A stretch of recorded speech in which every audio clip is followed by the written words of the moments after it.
Hello, my boxing buddies. How are you? I'm doing fine.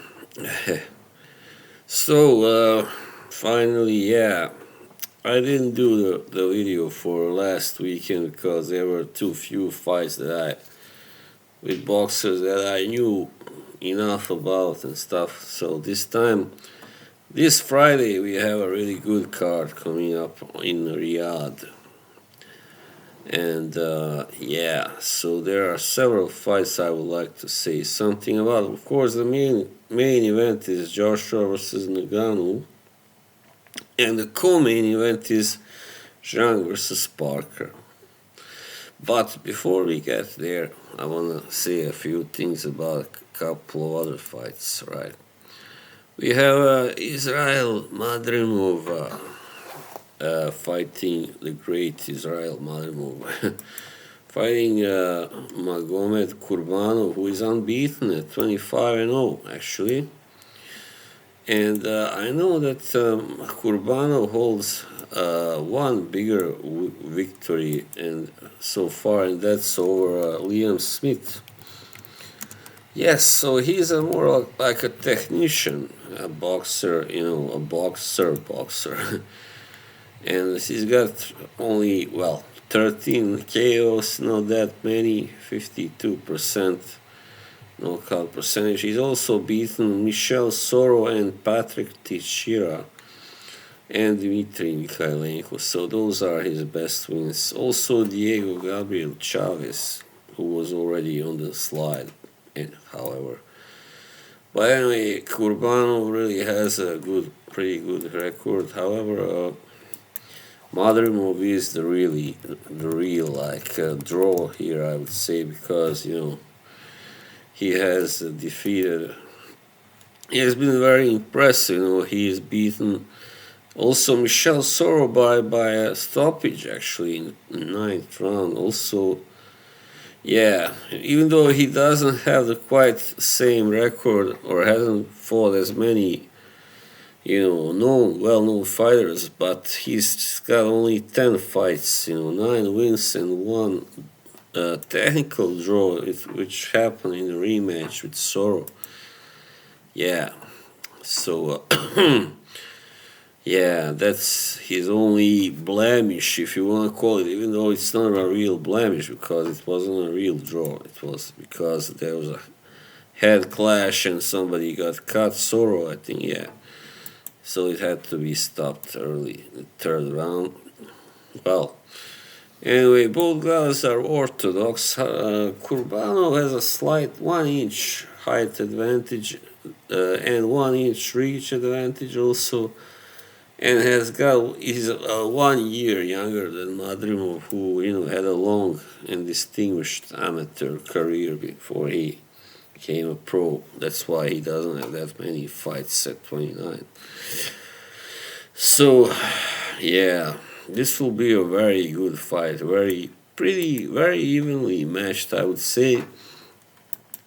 However, I think Madrimov probably is a slightly better fighter, at least slightly, and has more power, probably. And, since he did manage to stop Soro, I don't think anybody ever did that before or since.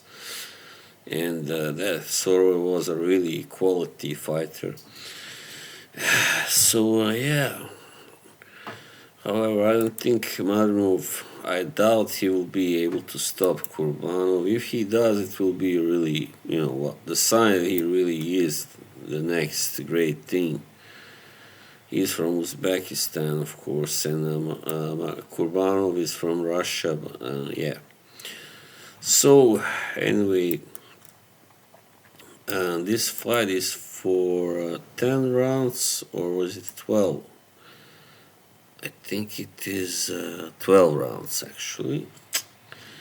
Yeah, well, I expect a pretty even match, but Madrimov just being simply a little more offensively, good and yeah, perhaps more of an athletic fighter than Kurbanov. He will I trust he will be with more the on the offense more, and maybe Kurbanov will be able to handle it. Maybe not. We'll see.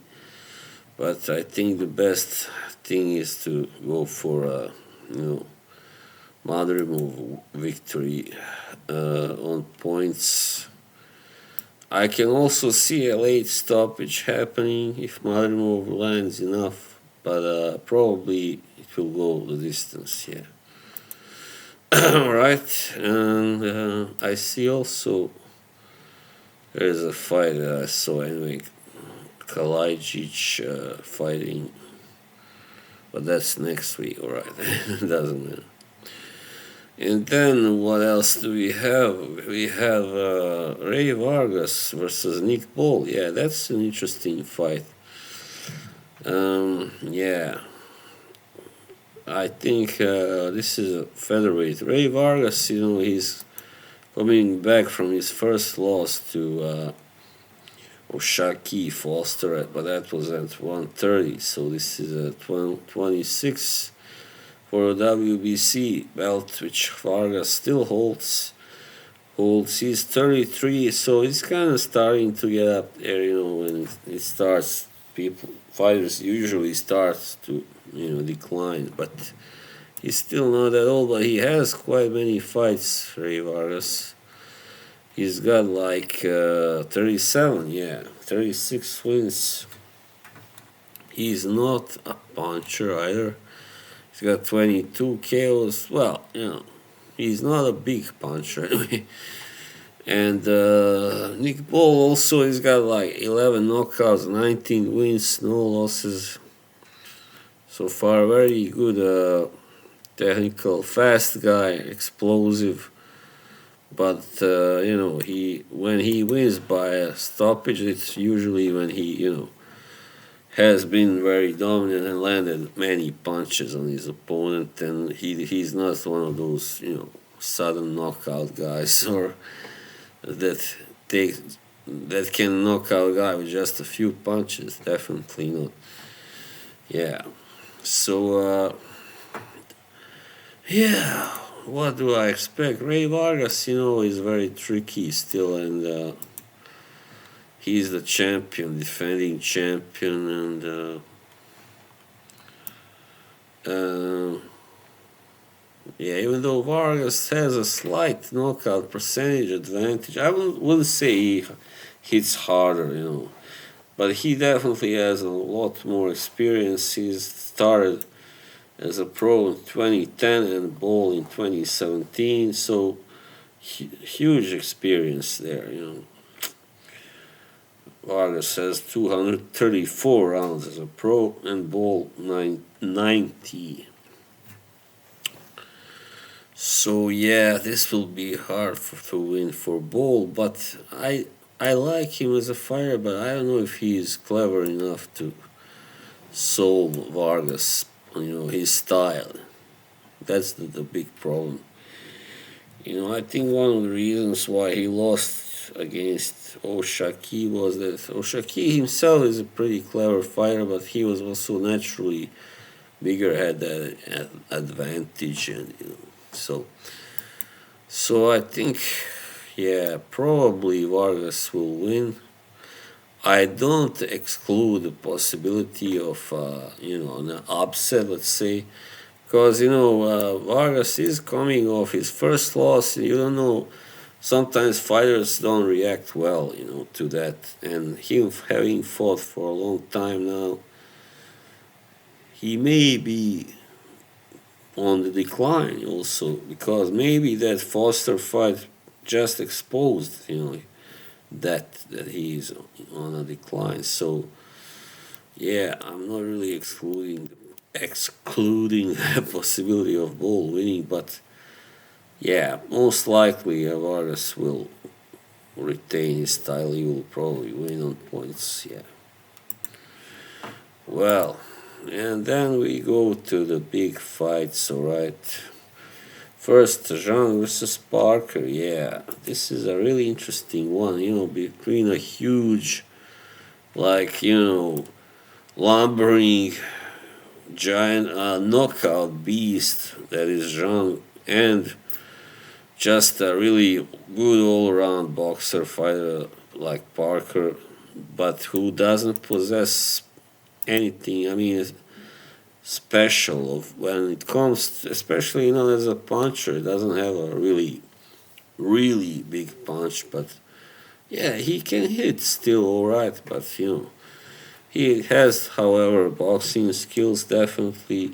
He looked very good in his last fight, but that was against a Wilder who was really shot to pieces. You might say really weight drained and skinny and could barely move around. So yeah, that it made his job much easier.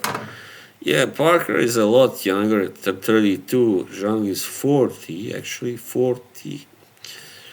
And he's taller. Zhang is the bigger man, of course, 6'6". Parker stands listed at 6'4". However, sometimes I doubt. I think he might be 6'3", actually. Because I remember in the Joshua fight when I looked at them in the ring, standing next to oppose each other, I was thinking, there should be like less difference here if they are only 2 inches apart. But Joshua looked really big, quite a lot bigger than Parker. I remember in that fight. So, but anyway, Parker is not a small heavyweight anyway, but not a big one either. So. Yeah, he also I think typically comes in weighing like not that big, like not that much above 220 pounds. Let's see his last fight. Well, he did weigh actually, yeah, but before now. Just try that. He does weigh a lot more. He is like 245, 250. So he's a big guy. Anyway, Zhang is the thing with Zhang. He has never scored a knockout past, I believe, the 6th round. Yeah, and most of his knockouts are in 1 and 2 rounds and 3. Yeah, so only twice did he win in 6 rounds, and the last time it was against Joyce. Yeah, so, but yeah, I got the impression that if he,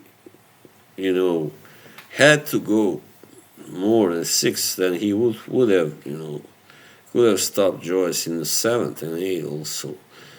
However, against Hrgovic, he did seem to gas after like, 8 rounds or something, yeah.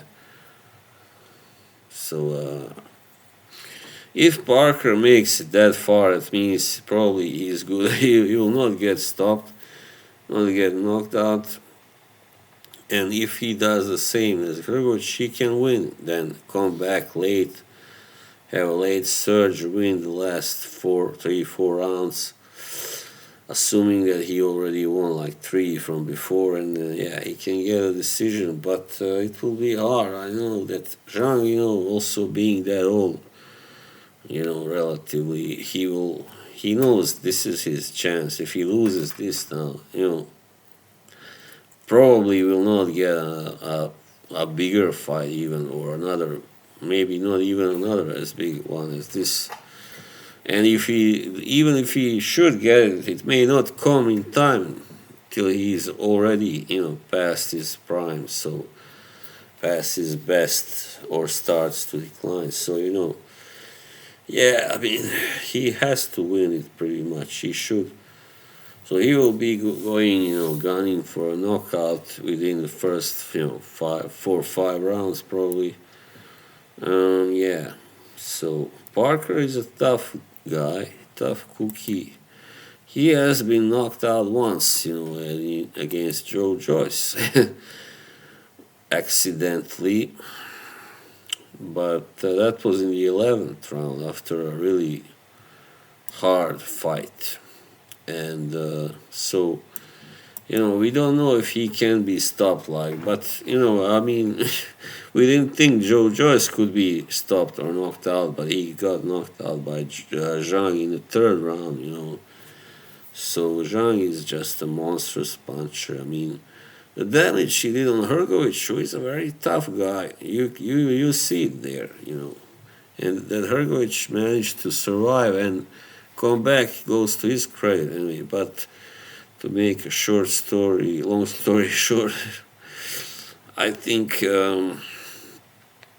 yeah, of course, two ways this can go. Either if Zhang gets the knockout like within the first 6 or 7 rounds, then he wins, of course. But if not, if he doesn't manage to do so, he will start slowing down, and Parker will beat him, outbox him in the end.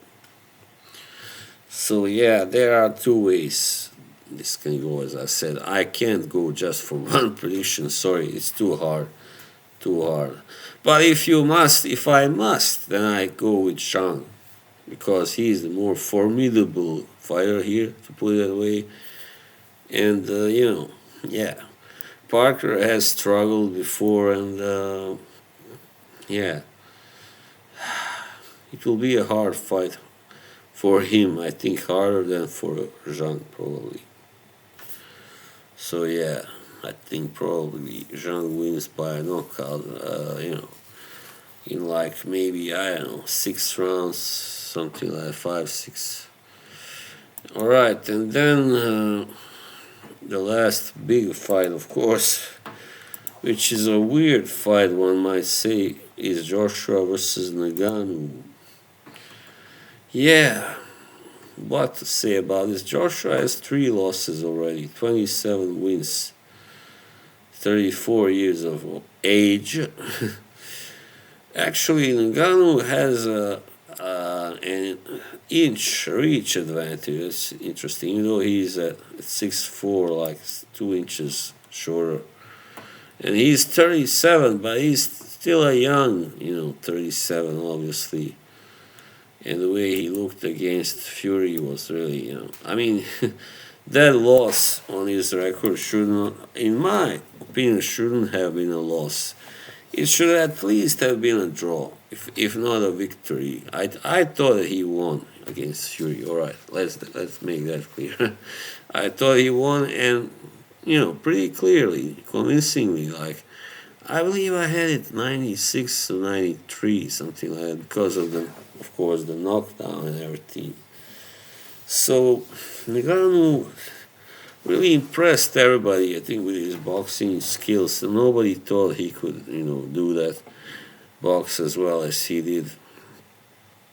And yeah, everybody thought he would be just swinging wildly and trying to knock out Fury, but he didn't, So credit to him. With Joshua, it's another game, different one, because now he's not facing a giant like Fury, like a big tree who's fat and out of shape like Fury was. This is a chiseled guy, an athletic guy, not that much taller, but around the same, kind of, mass and size, really, bulky. Even though I think probably Ngannou is the stronger man physically, because he's an MMA fighter where you have to use a lot of your physical strength, more than in boxing. And he just had a very rough life and upbringing, and I heard that he simply physically is a beast, So, so it will be a hard fight for Joshua. Yeah, definitely. However, Joshua looked good in his last fight against what's his name, the Swedish guy Wallin, and also this is pretty important for him. I mean, if he loses to an MMA fighter, that can be it for his career, despite it being Ngannou, a freak of nature. I mean, still he's never boxed before as a pro and never had real fights. I mean, I understand he sparred with boxers, but he never had any amateur fights or anything before. So this guy is freakishly talented as a fighter, all-around fighter, I would say. So but still, he's not a boxer. He doesn't have the experience, doesn't have the pedigree. Has never competed in a major tournament like the Olympics or World Tournament, whatever, World European, whatever. Like Joshua has never won medals. So that experience can be handy for Joshua, maybe the decisive factor, because, I mean, when you are a boxer, you know when to, kind of lay low a little bit, when to step on the gas, when to step off the gas, when to attack, when to go to defense and retreat. And guys like Ngannou, I mean, they just mostly go forward, because that's what they do in MMA. I mean, yeah, there are there's some running sometimes, but there isn't a lot of space, So the there are only 3 rounds, and usually, so he's not used to this, to kind of chess match and stalling and defensive boxing, and so Joshua can do all that if he has to. However, he also hits harder than Fury, definitely. You can say, yeah, Fury's power has improved, when he started training under Sugar Hill. However, you can't still say he's like one of the hardest hitters, in boxing heavyweight, But Joshua, yeah, you can call him that. You can safely call him that. Nobody will laugh at you. So Wilder is still, yeah, of course, and Zhang, I would say. Those two are the biggest punchers in boxing today. But Joshua is not that far behind, I would say, either. So, yeah, I mean, he can, if he connects with the right punches on Ngannou, I don't think he will withstand them. Even no matter how strong physically one may be, it's still bam bam. He's not used to taking those punches, because in MMA we know how they are as punchers, right? They are not really, can't compare to boxers, most of them. Only maybe those who have been boxers themselves before. So, and the guys there, as Bob Arum said, they have no chins. Well, most often, yeah, that's true. And Joshua has a chin, He's been only stopped once, and that was, he pretty much gave up after being knocked down like 5 times. So he wasn't really knocked out. He was, just had enough, and that was it. So yeah, and against Klitschko, he also was down, took a lot of punishment before he came back to win by a knockout. So this will be a hard job for Ngannou. For Joshua, it will be a hard fight physically, because the guy is so strong, So he should avoid, many like those grapplings, and, not get too physical. Just look to land the punches, bam, bam, bam, and get the hell out of his way, So if he manages to do that, he will win. And I think he will probably win this fight. It will be hard for Ngannou to. He wasn't able to get a victory over Fury, and I don't think then he will. Even if he should earn it in a close fight against Joshua, I don't think he will get it. So, most likely Joshua wins, and Ngannou would have to knock him out. So, and I don't see that happening simply. So, yeah. I don't know, Joshua, yeah, he can stop Ngannou, but I don't see it happening like before the 9th round or something. Yeah, probably not. So that was it, finally. Wow, this is my longest prediction video ever. Sorry for that. Alright, have a good time and see you soon. Bye.